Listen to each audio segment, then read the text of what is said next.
ಎಲ್ಲರಿಗೂ ನಮಸ್ಕಾರ. ರೇಣುಕಾ ಮನೆ ಅಡುಗೆಗೆ ಸ್ವಾಗತ. ಮೊದಲನೇ ಬಾರಿಗೆ ಯಾರಾದರೂ ಚಾನಲ್ ನೋಡ್ತಾ ಇದ್ರೆ ದಯವಿಟ್ಟು ಚಾನಲ್ನ ಸಬ್ಸ್ಕ್ರೈಬ್ ಮಾಡ್ಕೊಳ್ಳಿ. ಇವತ್ತಿನ ವಿಡಿಯೋದಲ್ಲಿ ಸೂಪರ್ ಟೇಸ್ಟಿ ಆದಂತಹ ಗೀ ರೈಸ್ ಹಾಗೂ ದಾಲ್ ಮಾಡೋದನ್ನು ಹೇಗೆ ಅನ್ನೋದನ್ನು ತೋರಿಸ್ತಾ ಇದ್ದೀನಿ. ಮೊದಲಿಗೆ ನಾನಿಲ್ಲಿ ಒಂದು ಕಡಾಯಿನ ಬಿಸಿಗಿಟ್ಕೊಂಡಿದ್ದೀನಿ. ಕಡಾಯಿ ಕ್ಲೀನಾಗಿ ಬಿಸಿ ಆದ ನಂತರ ನಾನು ಇದಕ್ಕೆ ತುಪ್ಪ ಹಾಕ್ಕೊಳ್ತಾ ಇದ್ದೀನಿ. ಒಗ್ಗರಣೆಗೆ ಎಷ್ಟು ಬೇಕಾಗುತ್ತೋ ಅಷ್ಟು ತುಪ್ಪನೇ ಬಳಸಿ, ಇದರಲ್ಲಿ ಎಣ್ಣೆ ಹಾಕೋಣಕ್ಕೆ ಹೋಗಬೇಡಿ. ಬರೀ ತುಪ್ಪದಲ್ಲೇ ಮಾಡೋದ್ರಿಂದ ಇದು ಟೇಸ್ಟ್ ತುಂಬ ಚೆನ್ನಾಗಿ ಬರುತ್ತೆ. ಇವಾಗ ತುಪ್ಪ ಕ್ಲೀನಾಗಿ ಕಾದಿದೆ. ತುಪ್ಪ ಕಾದ ನಂತರ ನಾನು ಇದಕ್ಕೆ ಗೋಡಂಬಿನ ಹಾಕ್ಕೊಂಡು ಫ್ರೈ ಮಾಡ್ಕೊಳ್ತಾ ಇದ್ದೀನಿ. ಗೋಡಂಬಿ ಕ್ಲೀನಾಗಿ ಗೋಲ್ಡನ್ ಬ್ರೌನ್ ಕಲರ್ ಬರೋವರೆಗೂ ತುಪ್ಪದಲ್ಲಿ ಫ್ರೈ ಮಾಡ್ಕೊಳ್ಳೋಣ. ಇವಾಗ ಗೋಡಂಬಿ ಕ್ಲೀನಾಗಿ ಫ್ರೈ ಆಗಿದೆ. ಇದನ್ನು ಒಂದು ತಟ್ಟೆಗೆ ಟ್ರಾನ್ಸ್ಫರ್ ಮಾಡ್ಕೊಳ್ತಾ ಇದ್ದೀನಿ. ಗೋಡಂಬಿ ತೆಗೆದಾದ ನಂತರ ನಾನು ನೆಕ್ಸ್ಟ್ ಇದಕ್ಕೆ ದ್ರಾಕ್ಷಿ ಹಾಕ್ಕೊಳ್ತೀನಿ. ಗೋಡಂಬಿ ಹಾಗೂ ದ್ರಾಕ್ಷಿ ಎರಡನ್ನೂ ಫ್ರೈ ಮಾಡಬೇಕಾದ್ರೆ ಫ್ಲೇಮ್ನ ಮೀಡಿಯಮಲ್ಲೇ ಇಟ್ಕೊಂಡಿರಿ. ತುಂಬ ಜಾಸ್ತಿ ಫ್ಲೇಮ್ ಇಟ್ಕೊಂಡ್ರೆ ಇದು ಸೀದೋಗೋ ಥರ ಆಗುತ್ತೆ. ನೋಡ್ತಾ ಇದ್ದೀರಾ, ದ್ರಾಕ್ಷಿ ಎಲ್ಲ ಕ್ಲೀನಾಗಿ ದಪ್ಪ ಆಗೋವರೆಗೂ ಫ್ರೈ ಮಾಡ್ಕೋಬೇಕು. ದ್ರಾಕ್ಷಿನೂ ಕೂಡ ತುಪ್ಪದಲ್ಲಿ ಫ್ರೈ ಆದ ನಂತರ ಗೋಡಂಬಿ ತಕ್ಕೊಂಡಿರುವಂತಹ ತಟ್ಟೆಗೆ ಇದನ್ನು ಕೂಡ ಟ್ರಾನ್ಸ್ಫರ್ ಮಾಡ್ಕೊಳ್ತಾ ಇದ್ದೀನಿ. ಗೀ ರೈಸ್ ಮಾಡೋಕ್ಕೆ ಗೋಡಂಬಿ ಮತ್ತು ದ್ರಾಕ್ಷಿನ ಸ್ವಲ್ಪ ಜಾಸ್ತಿನೇ ಹಾಕ್ಕೊಳ್ಳಿ, ಆವಾಗ ಟೇಸ್ಟ್ ತುಂಬ ಚೆನ್ನಾಗಿ ಬರುತ್ತೆ. ಇದೇ ತುಪ್ಪದಲ್ಲೇ ನಾವು ನೆಕ್ಸ್ಟ್ ಒಗ್ಗರಣೆ ಮಾಡ್ಕೊಳ್ಳೋಣ. ಇಲ್ಲಿ ನಾನು ಮಸಾಲೆ ರೆಡಿ ಮಾಡ್ಕೊಳ್ತಾ ಇದ್ದೀನಿ. ಇದಕ್ಕೆ ಚಕ್ಕಿ, ಲವಂಗ ಮತ್ತು ಏಲಕ್ಕಿ ತಗೊಂಡಿದ್ದೀನಿ. ಏಲಕ್ಕಿನ ಈ ರೀತಿ ಸ್ವಲ್ಪ ಸಿಪ್ಪೆ ಬಿಡಿಸ್ಬಿಟ್ಟು ಇಟ್ಕೊಳ್ತಾ ಇದ್ದೀನಿ. ನಾನಿಲ್ಲಿ 3 ಇಂಚು ಚಕ್ಕೆ, 6 ರಿಂದ 7 ಲವಂಗ, ಜೊತೆಗೆ 5 ಏಲಕ್ಕಿನ ಹಾಕೊಳ್ತಾ ಇದ್ದೀನಿ. 1 ಟೀ ಸ್ಪೂನ್ ಕಾಳು ಮೆಣಸನ್ನ ತೆರೆಯಾಗಿ ಮಿಕ್ಸಿ ಮಾಡ್ಕೊಂಡ್ಬಿಟ್ಟು ಇದರಲ್ಲಿ ಹಾಕೊಳ್ತಾ ಇದ್ದೀನಿ. ಜೊತೆಗೆ 2 ಮೀಡಿಯಂ ಗಾತ್ರದ ಈರುಳ್ಳಿನ ಚಿಕ್ಕದಾಗಿ ಕಟ್ ಮಾಡ್ಕೊಂಡ್ಬಿಟ್ಟು ಇದ್ರ ಜೊತೆಗೆ ಸೇರಿಸ್ಕೊಳ್ತಾ ಇದ್ದೀನಿ. ಈರುಳ್ಳಿ ಬಂದ್ಬಿಟ್ಟು ಆಪ್ಷನಲ್, ನೀವು ಬೇಕಿದ್ರೆ ಹಾಕೋಬಹುದು, ಬೇಡಂದ್ರೆ ಸ್ಕಿಪ್ ಕೂಡ ಮಾಡ್ಕೋಬಹುದು. ಈರುಳ್ಳಿ ಸ್ವಲ್ಪ ಬೆಂದಾದ ನಂತರ ಇದಕ್ಕೆ ರುಚಿಗೆ ತಕ್ಕಷ್ಟು ಉಪ್ಪು ಹಾಕೊಳ್ತಾ ಇದ್ದೀನಿ. ಉಪ್ಪು ಎಲ್ಲ ಕಡೆ ಮಿಕ್ಸ್ ಆಗೋ ಥರ ಒಂದ್ಸರಿ ಕೈ ಆಡ್ಬಿಟ್ಟು ಲಿಡ್ನ ಮುಚ್ಚಿ ಇಡ್ತಾ ಇದ್ದೀನಿ. ಇದು ತುಂಬ ಹೊತ್ತು ಬೇಯೋದೇನು ಬೇಡ, 1 ನಿಮಿಷ ಆದರೆ ಸಾಕಾಗುತ್ತೆ. 1 ನಿಮಿಷ ಆದಮೇಲೆ ನಾನು ಮೇಲ್ಗಡೆ ಇನ್ನೊಂದು ಸ್ವಲ್ಪ ತುಪ್ಪನ ಹಾಕ್ಕೊಳ್ತಾ ಇದ್ದೀನಿ. ತುಪ್ಪ ಹಾಕಿದ್ಮೇಲೆ ಮಿಕ್ಸ್ ಮಾಡ್ಕೊಳ್ಳೋ ಅಷ್ಟರಲ್ಲಿ ನೀವಿನ್ನೂ ನಮ್ಮ ಚಾನಲ್ನ ಸಬ್ಸ್ಕ್ರೈಬ್ ಮಾಡ್ಕೊಂಡಿಲ್ಲ ಅಂದರೆ ಚಾನಲ್ನ ಖಂಡಿತ ಸಬ್ಸ್ಕ್ರೈಬ್ ಮಾಡ್ಕೊಳ್ಳಿ. ತುಂಬ ಜನ ಚಾನಲ್ನ ಸಬ್ಸ್ಕ್ರೈಬ್ ಮಾಡ್ಕೊಳ್ದೇ ವಿಡಿಯೋ ನೋಡ್ತಾ ಇದ್ದೀರಾ. ದಯವಿಟ್ಟು ಸಬ್ಸ್ಕ್ರೈಬ್ ಮಾಡ್ಕೊಳ್ಳಿ. ನೀವು ಸಬ್ಸ್ಕ್ರೈಬ್ ಮಾಡೋದ್ರಿಂದ ನನಗೆ ಹೆಚ್ಚು ವಿಡಿಯೋನ ಮಾಡೋಕ್ಕೆ ಮೋಟಿವೇಶನ್ ಬರುತ್ತೆ. ಗೀ ರೈಸ್ನ ಒಗ್ಗರಣೆ ರೆಡಿಯಾಗಿದೆ. ನಾನಿಲ್ಲಿ ಕುಕ್ಕರಲ್ಲಿ ಮೊದಲಿಗೆ ರೈಸ್ ಮಾಡಿ ಇಟ್ಕೊಂಡಿದ್ದೀನಿ. ಗೀ ರೈಸ್ಗೆ ರೈಸ್ನ ಉದುರಾಗಿ ಮಾಡ್ಕೊಳ್ಳಿ, ಹಾಗಿದ್ರೆ ಚೆನ್ನಾಗಿ ಬರುತ್ತೆ. ಇವಾಗ ನಾನು ಸ್ವಲ್ಪ ಉಪ್ಪು ಸೇರಿಸ್ಕೊಳ್ತಾ ಇದ್ದೀನಿ. ಒಗ್ಗರಣೆಯಲ್ಲಿ ಆಲ್ರೆಡಿ ಉಪ್ಪು ಸೇರಿಸಿರೋದ್ರಿಂದ ರೈಸ್ಗೆ ಹಾಕಬೇಕಾದ್ರೆ ಸ್ವಲ್ಪ ನೋಡ್ಕೊಂಡು ಉಪ್ಪು ಹಾಕ್ಕೊಳ್ಳಿ. ರೈಸ್ ಹಾಗೂ ಒಗ್ಗರಣೆನ ಕ್ಲೀನಾಗಿ ಮಿಕ್ಸ್ ಮಾಡ್ಕೊಳ್ಳೋಣ. ಒಗ್ಗರಣೆ ಹಾಗೂ ರೈಸ್ನ ಮಿಕ್ಸ್ ಮಾಡ್ಕೊಂಡಾದ್ಮೇಲೆ ನಾವು ಮೊದಲಿಗೆ ಏನು ಫ್ರೈ ಮಾಡಿ ಇಟ್ಕೊಂಡಿದ್ವಲ್ಲ ಗೋಡಂಬಿ ದ್ರಾಕ್ಷಿನ, ಅದನ್ನು ಸೇರಿಸ್ಕೊಳ್ತಾ ಇದ್ದೀನಿ. ಗೋಡಂಬಿ ಮತ್ತು ದ್ರಾಕ್ಷಿ ಹಾಕಿದ ಮೇಲೂ ಕೂಡ ಇದನ್ನು ಒಂದ್ಸರಿ ಕ್ಲೀನಾಗಿ ಮಿಕ್ಸ್ ಮಾಡ್ಕೊಳ್ತಾ ಇದ್ದೀನಿ. ಇಷ್ಟಾದರೆ ಗೀ ರೈಸ್ ರೆಡಿ ಆಯಿತು. ಇದನ್ನು ತುಂಬ ಸಿಂಪಲ್ಲಾಗಿ ಮಾಡ್ಕೋಬೋದು, ಟೇಸ್ಟ್ ಮಾತ್ರ ತುಂಬ ಚೆನ್ನಾಗಿರುತ್ತೆ.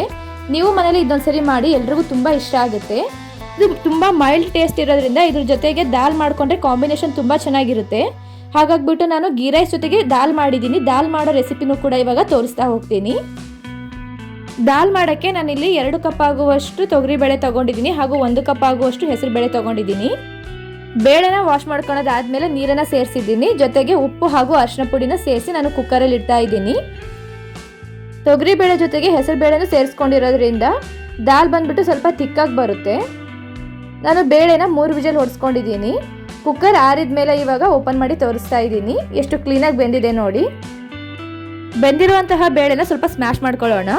ಸ್ಮ್ಯಾಶರ್ ಇದ್ರೆ ಸ್ಮ್ಯಾಶರಿಂದನೂ ಮಾಡ್ಕೋಬಹುದು. ನಾನಿಲ್ಲಿ ಸ್ಪೂನ್ನ ಸಹಾಯದಿಂದನೇ ಮಾಡ್ಕೊಳ್ತಾ ಇದ್ದೀನಿ. ನಂತರ ಒಂದು ಕಡಾಯಿಯಲ್ಲಿ ಎಣ್ಣೆನ ಬಿಸಿ ಮಾಡ್ಕೊಳ್ತಾ ಇದ್ದೀನಿ. ಎಣ್ಣೆ ಬಿಸಿ ಆದ ನಂತರ ಅದಕ್ಕೆ ಜೀರಿಗೆ, ಸಾಸಿವೆ ಹಾಕ್ಕೊಳ್ತಾ ಇದ್ದೀನಿ. ಇದರೊಟ್ಟಿಗೆ ಸ್ವಲ್ಪ ಇಂಗನ್ನು ಕೂಡ ಹಾಕ್ಕೊಳ್ತಾ ಇದ್ದೀನಿ. ಜೊತೆಗೆ 1 ಎಸಳಾಗುವಷ್ಟು ಕರಿಬೇವು ಹಾಗೂ ಉದ್ದನಾಗಿ ಕಟ್ ಮಾಡ್ಕೊಂಡಿರೋಂಥ 2 ಹಸಿಮೆಣಸಿನಕಾಯಿನ ಸೇರಿಸ್ಕೊಳ್ತಾ ಇದ್ದೀನಿ. ಜೊತೆಗೆ 2 ಪಲಾವ್ ಎಲೆನ ಹಾಕ್ಕೊಳ್ತಾ ಇದ್ದೀನಿ. ಇದೆಲ್ಲ ಹಾಕೊಳ್ಳೋದಾದ್ಮೇಲೆ ಹಸಿಮೆಣಸಿನಕಾಯಿ ಎಲ್ಲ ಕ್ಲೀನಾಗಿ ಕಲರ್ ಚೇಂಜ್ ಆಗೋವರೆಗೂ ಬಾಡಿಸ್ಕೊಳ್ಳೋಣ. ಇದಾದ್ಮೇಲೆ ನಾನು ಚಿಕ್ಕದಾಗಿ ಕಟ್ ಮಾಡ್ಕೊಂಡಿರೋಂತಹ ಬೆಳ್ಳುಳ್ಳಿನ ಸೇರಿಸ್ಕೊಳ್ತಾ ಇದ್ದೀನಿ. ನಾನಿಲ್ಲಿ 1 ಮೀಡಿಯಂ ಗಾತ್ರದ ಬೆಳ್ಳುಳ್ಳಿನ ತಗೊಂಡಿದ್ದೀನಿ. ಇದಾದ್ಮೇಲೆ 2 ಮೀಡಿಯಂ ಗಾತ್ರದ ನೀರುಳ್ಳಿನ ಚಿಕ್ಕದಾಗಿ ಕಟ್ ಮಾಡ್ಕೊಂಡ್ಬಿಟ್ಟು ಜೊತೆಗೆ ಹಾಕ್ಕೊಳ್ತಾ ಇದ್ದೀನಿ. ನೀರುಳ್ಳಿ ಸ್ವಲ್ಪ ಬೆಂದಾದ ನಂತರ ನಾನು ಇದ್ರ ಜೊತೆಗೆ ರುಚಿಗೆ ತಕ್ಕಷ್ಟು ಉಪ್ಪನ್ನು ಹಾಕ್ಕೊಳ್ತಾ ಇದ್ದೀನಿ. ಉಪ್ಪು ಹಾಕಿದ ಮೇಲೂ ಕೂಡ ಒಂದ್ಸರಿ ಮಿಕ್ಸ್ ಮಾಡ್ಕೊಂಡ್ಬಿಟ್ಟು ಇವಾಗ 1 ದೊಡ್ಡ ಗಾತ್ರದ ಟೊಮೆಟೊನ ಚಿಕ್ಕದಾಗಿ ಕಟ್ ಮಾಡಿ ಇಟ್ಕೊಂಡಿದ್ದೀನಿ. ಅದನ್ನು ಕೂಡ ಸೇರಿಸ್ಕೊಳ್ತಾ ಇದ್ದೀನಿ. ಟೊಮೆಟೊ ಹಾಕಿದ ಮೇಲೆ ಒಂದು ಸ್ವಲ್ಪ ಹೊತ್ತು ಇದನ್ನು ಬೇಯಿಸ್ಕೋಬೇಕಾಗುತ್ತೆ. ಟೊಮೆಟೊ ಎಲ್ಲ ಮೆತ್ತಗಾದರೆ ಟೇಸ್ಟ್ ತುಂಬ ಚೆನ್ನಾಗಿ ಬರುತ್ತೆ. ಹಾಗಾಗ್ಬಿಟ್ಟು ನಾನು ಲಿಡ್ನ ಮುಚ್ಚಿ ಟೊಮೆಟೊ ಕ್ಲೀನಾಗಿ ಬೇಯಲಿ ಅಂತ ಬಿಟ್ಟಿದ್ದೀನಿ. ಒಂದು ಸ್ವಲ್ಪ ಹೊತ್ತು ಆದಮೇಲೆ ಲಿಡ್ನ ತೆಗೆದು ಇನ್ನೊಂದ್ಸರಿ ಮಿಕ್ಸ್ ಮಾಡಿಕೊಂಡು 1 ಟೀ ಸ್ಪೂನ್ ಆಗುವಷ್ಟು ಅಚ್ಚ ಖಾರದ ಪುಡಿನ ಹಾಕ್ಕೊಳ್ತಾ ಇದ್ದೀನಿ.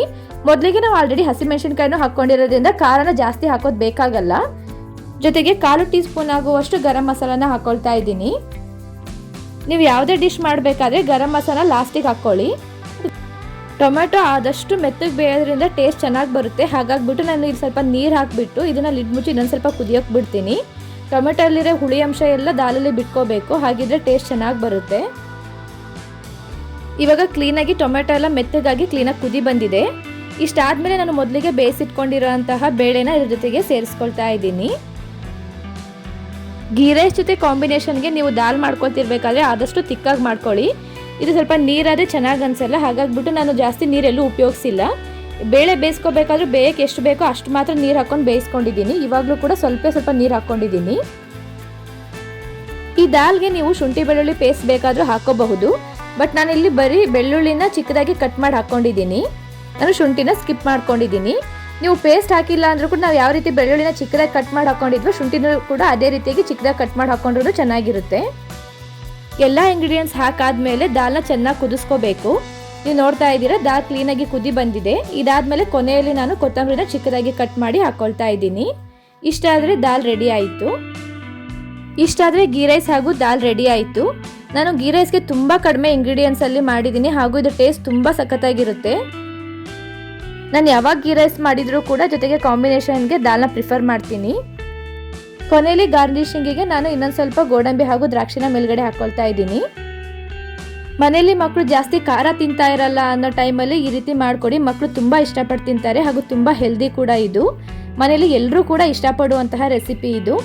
ಇದ್ರ ಜೊತೆಗೆ ನಾನು ಇವಾಗ ದಾಲ್ನು ಕೂಡ ಸರ್ವ್ ಮಾಡ್ಕೊಳ್ತಾ ಇದ್ದೀನಿ. ಜೊತೆಗೆ ಗಾರ್ನಿಶಿಂಗಿಗೆ ಮೇಲ್ಗಡೆ ಸ್ವಲ್ಪ ಕೊತ್ತಂಬರಿನ ಹಾಕ್ಕೊಳ್ತಾ ಇದ್ದೀನಿ. ಲಂಚ್ ಬಾಕ್ಸಿಗೂ ಕೂಡ ಇದು ತುಂಬ ಕನ್ವೀನಿಯೆಂಟ್ ಆಗಿರುತ್ತೆ. ಈ ರೆಸಿಪಿ ನಿಮಗೆ ಇಷ್ಟ ಆಗಿದ್ದಲ್ಲಿ ಚಾನಲ್ನ ಸಬ್ಸ್ಕ್ರೈಬ್ ಮಾಡ್ಕೊಳ್ಳಿ, ವಿಡಿಯೋಗೆ ಒಂದು ಲೈಕ್ ಮಾಡಿ ಹಾಗೂ ಆದಷ್ಟು ಈ ವಿಡಿಯೋನ ಎಲ್ಲರೊಟ್ಟಿಗೆ ಶೇರ್ ಮಾಡಿ.